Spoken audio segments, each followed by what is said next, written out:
సాధారణంగా మనం వంట చేసుకుని తినేవన్నీ కూడా కూరగాయలనే అనుకుంటాం. అయితే మనకు తెలియకుండానే కొన్ని పండ్లని మనం కూరగాయలని అనుకుంటున్నాం. టమాటాలు నిజానికి పండ్ల జాతిలోకి వస్తాయి. కానీ మనం దీనిని కూరగాయ అని అనుకుంటున్నాం. అలాగే మనం కారం కోసం కూరల్లో ఎక్కువగా పచ్చిమిర్చిని వేస్తుంటాం. వీటి జాతికి చెందిన క్యాప్సికమ్లు కూడా నిజానికి పండ్లట.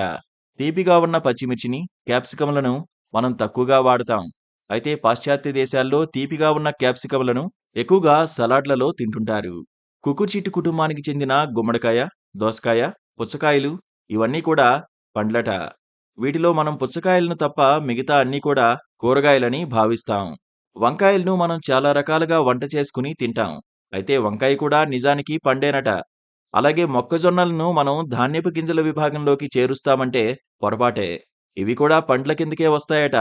జొన్న పొత్తులు అనేక రంగుల్లో మనకు లభిస్తుంటాయి. అయితే ఏ కలర్‌లో ఉన్నా కూడా ఇవి మాత్రం పండ్ల కుటుంబానికి చెందినవేనట.